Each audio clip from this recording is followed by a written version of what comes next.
Dears, അപ്പോൾ നമ്മളിന്ന് പുതിയൊരു ചാപ്റ്റർ ഡിസ്കസ് ചെയ്യാൻ പോവാണ്. നമ്മളുടെ കെമിസ്ട്രിയിലെ 8ാമത്തെ ചാപ്റ്റർ ആയിട്ടുള്ള കാർബണിക രസതന്ത്രം എന്ന് പറയുന്ന ചാപ്റ്ററാണ് നമ്മൾ സ്റ്റാർട്ട് ചെയ്യുന്നത്. ഓക്കെ, അപ്പോൾ അവിടെ നമുക്ക് കാണാൻ പറ്റും കാർബണ് ഒരു എലമെൻ്റ് ആണല്ലേ, ഈ ഒരു ചാപ്റ്ററിൽ മെയിനായിട്ട് വരുന്ന ഒരാളാണ് കാർബൺ. ഓക്കെ, അപ്പോൾ കാർബണിനെ കുറിച്ച് നമുക്കറിയാവുന്ന കാര്യമാണ്. കാർബണിൻ്റെ അറ്റോമിക് നമ്പർ എന്ന് പറയുന്നത് 6ആണ്. സോ അതിൻ്റെ ഇലക്ട്രോണിക് കോൺഫിഗറേഷൻ വരിക 2,4 ആണ്. ഓക്കെ, 2,4 വന്നു കഴിഞ്ഞാൽ അവസാനത്തെ ഷെല്ലിൽ 4 ഇലക്ട്രോൺസ് ആണ് അല്ലേ, 2, 4 ആണ്. അപ്പോൾ അവസാനത്തെ ഷെല്ലിൽ 4 ഇലക്ട്രോൺസ് ആണ് വരിക.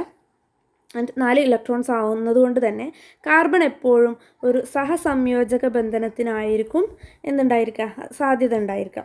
ഓക്കെ, അപ്പം നമ്മൾ ആദ്യമായിട്ട് അറിഞ്ഞു വെക്കേണ്ട ഒരു കാര്യം എന്ന് പറയുന്നത് കാർബണിന് ചുറ്റും 4 ബോണ്ടുകളാണ് ഉണ്ടാവുക. അപ്പോൾ നമ്മൾ ആലോചിക്കുക, നമുക്ക് പെട്ടെന്ന് ഈസി ആയിട്ട് കിട്ടാൻ വേണ്ടിയിട്ട് നമ്മൾ ചിന്തിക്കുക, കാർബണിന് 4 കാലുകളാണ് ഉള്ളത്. ഓക്കെ, 4 കാലുകളാണ് കാർബണിനുള്ളത്. ഒന്നാമത്തെ ഇമ്പോർട്ടൻ്റ് ആയിട്ടുള്ള കാര്യമാണ്, കാർബണിന് ചുറ്റും 4 കാലുകൾ ഉണ്ടായിരിക്കും. ഓക്കെ, നെക്സ്റ്റ് വരുന്നത് ഹൈഡ്രോ കാർബണുകൾ. ഓക്കെ, ആ പേരിൽ നിന്ന് തന്നെ നമുക്ക് മനസ്സിലാക്കാൻ പറ്റും, ഹൈഡ്രോ കാർബൺ, ഹൈഡ്രജനും കാർബണും മാത്രം അടങ്ങിയ സംയുക്തങ്ങളെയാണ് നമ്മൾ ഹൈഡ്രോ കാർബണുകൾ എന്ന് പറയാം. ഓക്കെ, അപ്പോൾ ഇവിടെ ഒരു കാർബൺ മാത്രമുള്ള ഒരു ഹൈഡ്രോ കാർബണിനെ തന്നിട്ടുണ്ട്. നോക്കിക്കേ, കാർബണിന് 4 കാലാണ്. സോ നമ്മൾ 4 കാല് വരച്ചെടുക്കുന്നു, ഹൈഡ്രജനെ ഇട്ട് കൊടുക്കുന്നു. ഓക്കെ, അതാണ് ഇത്. ഓക്കെ, നെക്സ്റ്റ് ഇതിൻ്റെ മോളിക്കുലാർ ഫോർമുല നോക്കിക്കേ, CH4, ഒരു കാർബണും ദെൻ 4 ഹൈഡ്രജനുകളും. ഓക്കെ, CH4 എന്ന് നമ്മൾ എഴുതി. ഓക്കെ, ഇനി രണ്ടാമത്തെ ഹൈഡ്രോ കാർബണിനെ നമുക്കിവിടെ കാണാൻ വേണ്ടി പറ്റും, 2 കാർബണുകളാണുള്ളത്. ഓക്കെ, ദെൻ ഇവിടെ നമ്മൾ ഹൈഡ്രജൻ ഇട്ട് കൊടുക്കുമ്പോൾ ശ്രദ്ധിക്കുക, നമുക്കറിയാം കാർബണിന് 4 കാലുകളാണ് വരേണ്ടത് അല്ലേ. അപ്പോൾ ഫസ്റ്റിലെ കാർബണിനെ നമ്മൾ എടുത്ത് നോക്കുന്ന സമയത്ത് ഈ കാർബണിന് ഒരു കാല് ഓൾറെഡി ഉണ്ട്, ഒരു ബോണ്ട് ഓൾറെഡി ഉണ്ട്.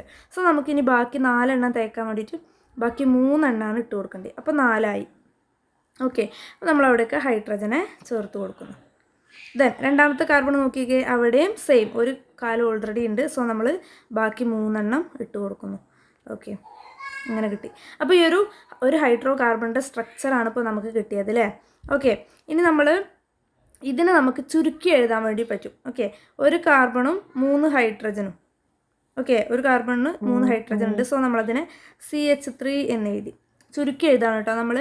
ദെൻ രണ്ടാമത്തെ കാർബൺ നോക്കിക്കേ, രണ്ടാമത്തെ കാർബണും ഒരു കാർബണും 3 ഹൈഡ്രജനും ആണുള്ളത്. അപ്പോൾ നമ്മൾ CH3, ദെൻ ഇവിടെ ഒരു സിംഗിൾ ബോണ്ട്, ഒരു ഏക ബന്ധനാണുള്ളത് അല്ലേ. CH3 ആൻഡ് CH3 ഇങ്ങനെ എഴുതുന്നതിനെയാണ് നമ്മൾ കണ്ടൻസ്ഡ് ഫോർമുല എന്ന് പറയാം. ഓക്കെ, അങ്ങനെ എഴുതുന്നതിന് നമ്മൾ കണ്ടൻസ്ഡ് ഫോർമുല എന്ന് പറയും. ഓക്കെ, ഇനി ഈ കണ്ടൻസ്ഡ് ഫോർമുലയെ നമുക്ക് വീണ്ടും ചെറുതാക്കി എഴുതാൻ പറ്റും. 2 കാർബണും 3 6 ഹൈഡ്രജനും, C2H6. ഇതാണ് അതിൻ്റെ തന്മാത്രാ സൂത്രം വരുന്നത്. ഓക്കെ, നെക്സ്റ്റ് ഇമ്പോർട്ടൻ്റ് ആയിട്ടുള്ള ഒരു കാര്യം എന്താണെന്ന് വെച്ചാൽ, കാർബണുകൾ തമ്മിൽ നമ്മളിപ്പോൾ നേരത്തെ കാർബൺ തമ്മിൽ ഏകബന്ധനം ഉണ്ടായത് കണ്ടു അല്ലേ. അതുപോലെ കാർബണുകൾ തമ്മിൽ ദ്വിബന്ധനം ഉണ്ടാവാൻ പറ്റും, അതുപോലെ തന്നെ ത്രിബന്ധനവും ഉണ്ടാക്കാൻ കഴിയും. ഓക്കെ, അതായത് കാർബണുകൾ തമ്മിൽ ഏകബന്ധനം ഉണ്ടാവാം, ദ്വിബന്ധനം ഉണ്ടാവാം, ത്രിബന്ധനവും സാധ്യമാണ്. ഓക്കെ, അപ്പോൾ ഇവിടെ ദ്വിബന്ധനം, 2 കാർബണുകൾക്കിടയിൽ ഒരു ദ്വിബന്ധനം വന്നു. അപ്പോൾ നമ്മളിതിനെ ഹൈഡ്രോ കാർബൺ ആക്കണം കേട്ടോ. ഹൈഡ്രജൻ നമ്മൾ ആഡ് ചെയ്യാണ്. ഫസ്റ്റ് കാർബണിനെ നമ്മൾ നോക്കുന്നു, അതിന് എത്ര കാലുകളുണ്ടോ നോക്കുന്നു. അപ്പോൾ ഇവിടെ 2 കാലുകൾ ഓൾറെഡി സെറ്റാണ്. സോ നമുക്ക് 4 തേക്കാൻ വേണ്ടിയിട്ട് 2 എണ്ണം കൂടെ ആഡ് ചെയ്ത് കൊടുത്താൽ മതി. ഓക്കെ, സെക്കൻഡ് കാർബണും സെയിം, 2 കാലുകൾ ഓൾറെഡി ഉണ്ട്. സോ നമ്മൾ 2 കാലുകൾ മാത്രം എക്സ്ട്രാ 4 തേക്കാൻ വേണ്ടിയിട്ട് 2 എണ്ണം കൂടെ ആഡ് ചെയ്ത് കൊടുക്കുന്നു. ഓക്കെ, അപ്പോൾ ഇതിൻ്റെ കണ്ടൻസ്ഡ് ഫോർമുല എങ്ങനെ വരുന്നത് നോക്കിക്കേ, CH2, ഇവിടെ 2 ഹൈഡ്രജനുകളാണ്. അപ്പോൾ കാർബണും 2 ഹൈഡ്രജനും, CH2 double bond then CH2. Okay, കാണാൻ പറ്റുന്നുണ്ടല്ലോ, CH2. ഇനി അതിൻ്റെ മോളിക്കുലാർ ഫോർമുല അല്ലെങ്കിൽ തന്മാത്രാ സൂത്രം നോക്കിക്കേ, C2H4, 2 കാർബണും 4 ഹൈഡ്രജനും. ഓക്കെ, ഇനി നെക്സ്റ്റ് കാർബണുകൾക്കിടയിൽ ത്രിബന്ധനം വന്ന ഒരു പിക്ചർ ഇവിടെ കാണുന്നുണ്ട് അല്ലേ. അവിടെ നോക്കിക്കേ, ത്രിബന്ധനം ആയതുകൊണ്ട് ഒന്നാമത്തെ കാർബണിന് നമുക്ക് 3 കാലുകൾ ഉണ്ട്. സോ നമ്മൾ ഒരു കാലും കൂടെ ഇട്ട് കൊടുത്തു. ഓക്കെ, ഇവിടെ 4 തേക്കാൻ വേണ്ടിയിട്ട് വീണ്ടും 1 ഇട്ട് കൊടുത്തു. അപ്പോൾ ഇതിൻ്റെ condensed formula CH triple bond CH എന്ന് വരും. ഇതിൻ്റെ മോളിക്കുലാർ ഫോർമുല C2H2 എന്ന് വരും. ഓക്കെ, ഇനി നെക്സ്റ്റ് വരുന്നതാണ് പൂരിത ഹൈഡ്രോ കാർബണുകൾ. എന്താണ് പൂരിത ഹൈഡ്രോ കാർബൺ? കാർബൺ ആറ്റങ്ങൾക്കിടയിൽ ഏകബന്ധനം മാത്രമുള്ള ഓപ്പൺ ചെയിൻ ഹൈഡ്രോ കാർബണുകളൊക്കെ പൂരിത ഹൈഡ്രോ കാർബണുകളാണ്. കാർബണുകൾക്കിടയിൽ ഏകബന്ധനം മാത്രം വന്നത് പൂരിത ഹൈഡ്രോ കാർബണാണ്. അവയെ നമ്മൾ ആൽക്കെയിനുകൾ എന്ന് വിളിക്കുന്നു. ആൽക്കെയിനുകൾ എന്ന് വിളിക്കുന്നു. ഇനി ഇവർക്ക് ഒരു പൊതുവാക്യമുണ്ട്, അതാണ് CnH2n+2. അതായത് n കാർബൺ ആറ്റം ഉണ്ടെങ്കിൽ അതിൻ്റെ ഇരട്ടിയിലേക്ക് 2 കൂട്ടിയ അത്രയും എണ്ണം ഹൈഡ്രജൻ ആറ്റങ്ങളായിരിക്കും ഉണ്ടായിരിക്കുക എന്നാണ്. അപ്പോൾ ഇവിടെ ഒരു എക്സാമ്പിൾ തന്നിട്ടുണ്ട്. ഈഥെയ്ൻ എന്ന് പറയുന്ന ഒരു ആൽക്കെയിൻ C2H6. നോക്കി നോക്കാം നമുക്ക്. കാർബൺ 2 എണ്ണാണുള്ളത്. അപ്പോൾ ഹൈഡ്രജൻ്റെ എണ്ണം എന്ന് പറയുന്നത് ഇത് പ്രകാരം 2n+2, 2 × 2 + 2, 2 × 2 + 2. ഓക്കെ, 4 + 2 = 6. ഓക്കെ, അപ്പോൾ ആൽക്കെയിനിൻ്റെ പൊതുവാക്യം വരുന്നത് CnH2n+2 എന്നാണ്. ഓക്കെ, ഇനി നമ്മൾ പറഞ്ഞു കാർബണുകൾക്കിടയിൽ ഏകബന്ധനം മാത്രം വരുന്നവരാണ് ആൽക്കെയിനുകൾ. അങ്ങനെയുള്ള കുറേ ആൽക്കെയിനുകളാണ് ഇവിടെ കൊടുത്തിട്ടുള്ളത്. ഇവിടെ നോക്കിയാൽ നമുക്കറിയാം കാർബണുകൾക്കിടയിൽ ഏകബന്ധനം മാത്രമേ ഉള്ളൂ. ഓക്കെ, ഇനി നെക്സ്റ്റ് വരുന്നത് അപൂരിത ഹൈഡ്രോ കാർബണുകൾ. പൂരിത ഹൈഡ്രോ കാർബൺ എന്ന് പറയുമ്പോൾ കാർബണുകൾക്കിടയിൽ ഏകബന്ധനം മാത്രം വരുന്നത്. ഇനി അപൂരിത ഹൈഡ്രോ കാർബണുകൾ എന്ന് പറയുന്നത് കാർബൺ ആറ്റങ്ങൾക്കിടയിൽ ദ്വിബന്ധനമോ ത്രിബന്ധനമോ ഉള്ള ഹൈഡ്രോ കാർബണിനെ പൊതുവായി അപൂരിത ഹൈഡ്രോ കാർബൺ എന്ന് നമ്മൾ വിളിക്കുന്നു. കാർബണുകൾക്കിടയിൽ ദ്വിബന്ധനമോ ത്രിബന്ധനമോ വന്നു കഴിഞ്ഞാൽ അവർ അപൂരിത ഹൈഡ്രോ കാർബണുകളാണ് എന്നർത്ഥം. ഓക്കെ, ഇനി ഏതെങ്കിലും 2 കാർബൺ ആറ്റങ്ങൾക്കിടയിൽ ഒരു ദ്വിബന്ധനമുള്ള ഹൈഡ്രോ കാർബണിനെ, ദ്വിബന്ധനം വന്നു കഴിഞ്ഞാൽ ആ ഹൈഡ്രോ കാർബണിനെ നമ്മൾ വിളിക്കുന്ന പേരാണ് ആൽക്കീനുകൾ. നേരത്തെ സിംഗിൾ ഏകബന്ധനം മാത്രമായപ്പോൾ ആൽക്കെയിനുകളായിരുന്നു. ഇനി ഒരു ദ്വിബന്ധനം വന്നു കഴിഞ്ഞാൽ നമ്മൾ അതിനെ വിളിക്കുന്ന പേരാണ് ആൽക്കീനുകൾ. അതിൻ്റെ പൊതുവാക്യം വരുന്നത് CnH2n എന്നാണ്. n എണ്ണം കാർബൺ ഉണ്ടെങ്കിൽ അതിൻ്റെ ഇരട്ടി എണ്ണം ഹൈഡ്രജൻ ആയിരിക്കും ആൽക്കീനുകൾക്ക് ഉണ്ടായിരിക്കുക. ഓക്കെ, ഇനി ഇവിടെ ആൽക്കീനിനെ നമുക്കൊന്ന് വരച്ച് നോക്കാം. ഓക്കെ, നമ്മൾ നേരത്തെ ഓൾറെഡി പഠിച്ചതാണ്. Carbon double bond, okay, carbon single bond carbon. Okay, അപ്പോൾ ഇത് എന്തിനാണ് പഠിക്കുന്നതെന്ന് വെച്ചാൽ ഇവിടെ ഹൈഡ്രജനെ ചേർക്കുന്നതിന് പരിചയപ്പെടാൻ വേണ്ടിയിട്ടാണ്. ഓക്കെ, ഇവിടെ 2 കാലുകൾ ഓൾറെഡി ഉണ്ട് കാർബണിന്. സോ നമ്മൾ എന്ത് ചെയ്യുന്നു, വേറെ 2 എണ്ണം കൂടെ, 4 തേക്കാൻ വേണ്ടിയിട്ട് 2 എണ്ണം കൂടെ ആഡ് ചെയ്താൽ മതി. then ഇവിടെ നോക്കിക്കേ, ഇവിടെ മൂന്ന് കാലുകൾ ഒരു നടുവിലെ കാർബണിന് ഓൾറെഡി സെറ്റാണ്. സോ നമുക്ക് ഒരു ഹൈഡ്രജനെ കൂടി ആഡ് ചെയ്ത് കൊടുത്താൽ മതി. ഓക്കെ, ഇനി മൂന്നാമത്തെ കാർബണിനെ നോക്കുമ്പോൾ അതിന് 3 ഹൈഡ്രജനുകളെയാണ് ആഡ് ചെയ്യേണ്ടി വരുന്നത്. ബിക്കോസ് ഇവിടെ ഒരു കാല് ഓൾറെഡി ഉണ്ട്. ഓക്കെ, അപ്പോൾ ദ്വിബന്ധനം വന്നു കഴിഞ്ഞാൽ അവരെ നമ്മൾ ആൽക്കീനുകൾ എന്ന് വിളിക്കും. ഇനി ഏതെങ്കിലും 2 കാർബൺ ആറ്റങ്ങൾക്കിടയിൽ ഒരു ത്രിബന്ധനമുള്ള ഹൈഡ്രോ കാർബണുകളെ നമ്മൾ ആൽക്കൈനുകൾ എന്ന് വിളിക്കുന്നു. അപ്പോൾ ഏതെങ്കിലും 2 കാർബൺ ആറ്റങ്ങൾക്കിടയിൽ ഒരു ത്രിബന്ധനം വന്നു കഴിഞ്ഞാൽ നമ്മളതിനെ ആൽക്കൈനുകൾ എന്ന് വിളിക്കുന്നു. ആൽക്കൈനിൻ്റെ പൊതുവാക്യം എന്ന് പറയുന്നത് CnH2n-2 എന്നാണ്. ഓക്കെ, n കാർബൺ ആറ്റങ്ങളുണ്ടെങ്കിൽ ഇതിൻ്റെ ഇരട്ടിയിൽ നിന്നും 2 കുറച്ച് അത്രയും എണ്ണം ഹൈഡ്രജൻ ആയിരിക്കും എന്തുണ്ടായിരിക്കുക, ഈ ആൽക്കൈനുകളിൽ ഉണ്ടായിരിക്കുക. ഓക്കെ, അപ്പോൾ നമുക്കൊരു ആൽക്കൈനിനെ പരിചയപ്പെടാം. കാർബൺ ട്രിപ്പിൾ ബോണ്ട് ത്രിബന്ധനം, കാർബൺ ഏകബന്ധനം, കാർബൺ. ഓക്കെ, അപ്പോൾ ഇവിടെ നമുക്കിനി എത്ര കാലുകൾ കൊടുക്കണം? ഇവിടെ 3 എണ്ണം ഓൾറെഡി സെറ്റാണ്. സോ നമുക്ക് 1 കൊടുത്താൽ മതി അല്ലേ, ഒറ്റ 1 കൊടുത്താൽ മതി 4 ആക്കാൻ. ദെൻ നടുവിലെ കാർബണിനെ നോക്കി നോക്കിയേ, അവിടെ 3ഉം 1ഉം 4 എണ്ണം ഓൾറെഡി സെറ്റാണ്. സോ നമുക്ക് അവിടെ ഇനി വേറൊരു ഹൈഡ്രജനെ ചേർക്കേണ്ട, അല്ലെങ്കിൽ വേറൊരു കാല് കൊടുക്കേണ്ട ആവശ്യമില്ല. ദെൻ ലാസ്റ്റ് കാർബണിന് 3 എണ്ണം കൂടെ കൊടുത്താൽ 4 എണ്ണം തേക്കും. ഓക്കെ, അങ്ങനെ നമ്മൾ കൊടുത്തു. ഓക്കെ, നെക്സ്റ്റ് ഇതുവരെ നമ്മൾ പറഞ്ഞ കാര്യങ്ങളാണ്. ഹൈഡ്രോ കാർബൺ എന്ന് പറയുന്നത് ഹൈഡ്രജനും കാർബണും മാത്രം അടങ്ങിയിട്ടുള്ള സംയുക്തം. ദെൻ പൂരിത ഹൈഡ്രോ കാർബൺ എന്ന് പറയുമ്പോൾ കാർബണുകൾക്കിടയിൽ ഏകബന്ധനം മാത്രം വരുന്നവരാണ് പൂരിത ഹൈഡ്രോ കാർബൺ. അവരെ നമ്മൾ ആൽക്കെയിനുകൾ എന്ന് വിളിച്ചു. നെക്സ്റ്റ് അപൂരിത ഹൈഡ്രോ കാർബൺ എന്ന് പറയുമ്പോൾ കാർബണുകൾക്കിടയിൽ ദ്വിബന്ധനമോ ത്രിബന്ധനമോ വന്നു കഴിഞ്ഞാൽ അവർ അപൂരിത ഹൈഡ്രോ കാർബണുകളാണ്. ഓക്കെ, ദ്വിബന്ധനം വന്നു കഴിഞ്ഞാൽ അവരെ നമ്മൾ ആൽക്കീൻ എന്ന് വിളിച്ചു. ത്രിബന്ധനം വന്നു കഴിഞ്ഞാൽ ആൽക്കൈൻ എന്നും വിളിച്ചു. ഓക്കെ, അപ്പോൾ പേരിടുന്ന സമയത്ത് നമ്മൾ പേരിടാനൊക്കെ പോവാണ്. ആ സമയത്ത് നമ്മൾ ശ്രദ്ധിക്കുക.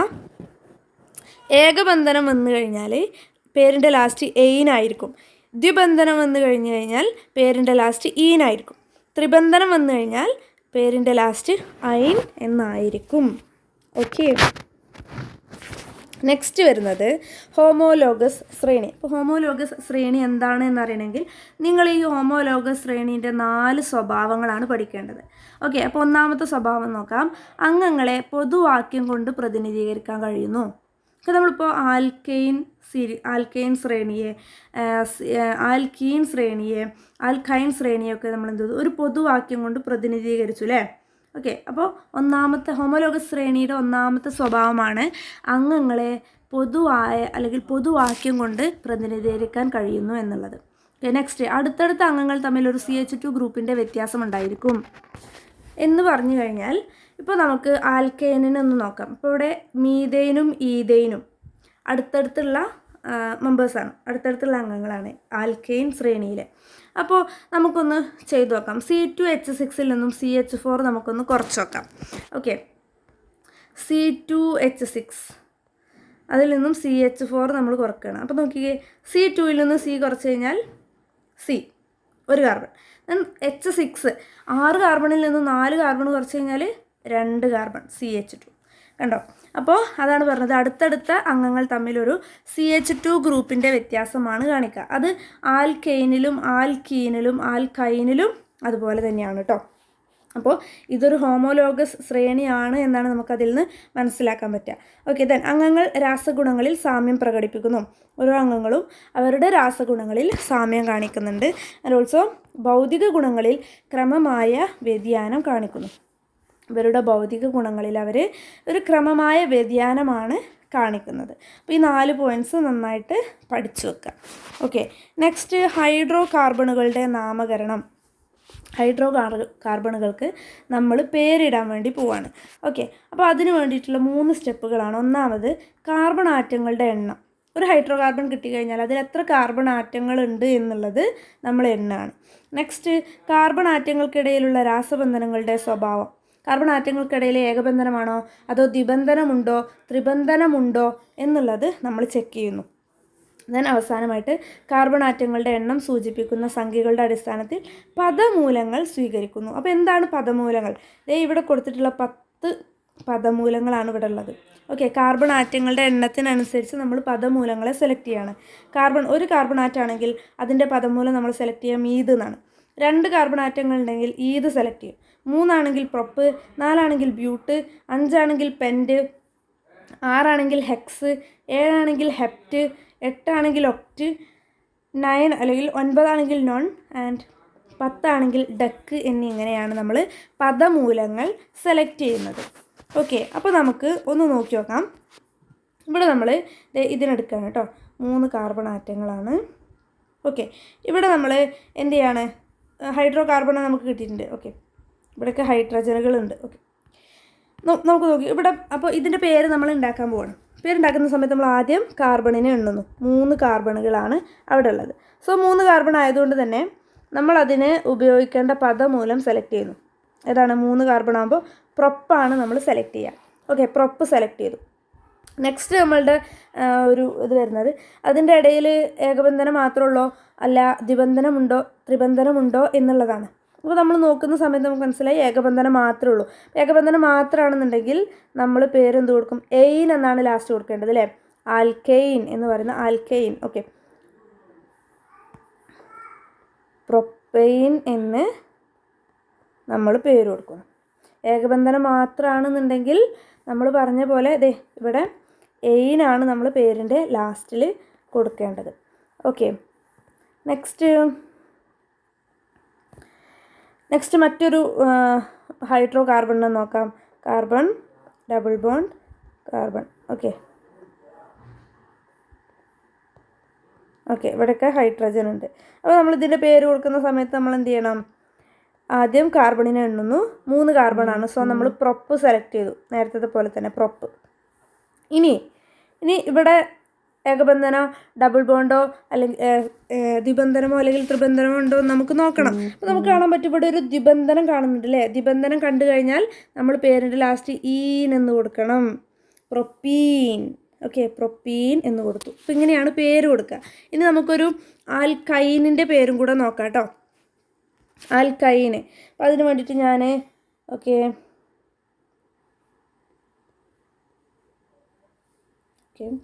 3 കാലുകളാണുള്ളത്. സോ നമ്മൾ എക്സ്ട്രാ ഒരു ഹൈഡ്രജനെ കൊടുക്കുന്നു. ഇവിടെ നമുക്കൊന്നും കൊടുക്കേണ്ട ആവശ്യമില്ല. 4 കാലുകൾ ഓൾറെഡി സെറ്റാണ്. 1 ഇവിടെ 3 ഉള്ളത്. ഓക്കെ, നെക്സ്റ്റ് ഇവിടെ നമുക്ക് 2 എണ്ണം കൊടുക്കേണ്ടി വരും അല്ലേ. ഇവിടെ നമുക്ക് 3 എണ്ണം കൊടുക്കണം. ഓക്കെ, ഇനി ഇതിൻ്റെ പേര് നമ്മൾ കണ്ടെത്താൻ പോകണം. ഓക്കെ, അപ്പോൾ നമ്മൾ പറഞ്ഞ പോലെ കാർബണിൻ്റെ എണ്ണം എടുക്കുന്നു. 1 2 3 4 കാർബണുകളാണുള്ളത്. അപ്പോൾ അതിനുള്ള ഒരു വേർഡ് റൂട്ട് നമ്മൾ സെലക്ട് ചെയ്യുകയാണ്. നമുക്കറിയാം 4 കാർബൺ ആണെന്നുണ്ടെങ്കിൽ നമ്മൾ ബ്യൂട്ടാണ് സെലക്ട് ചെയ്യുക. ബ്യൂട്ട്. ഓക്കെ, ബ്യൂട്ട് സെലക്ട് ചെയ്യുന്നു.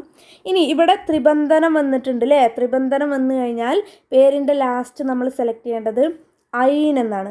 അയിൻ. അപ്പോൾ നമ്മൾ ബ്യൂട്ട് പ്ലസ് അയിൻ, അതിൻ്റെ പേരെന്ത് കിട്ടി? ബ്യൂട്ടൈൻ എന്ന് നമുക്ക് കിട്ടി.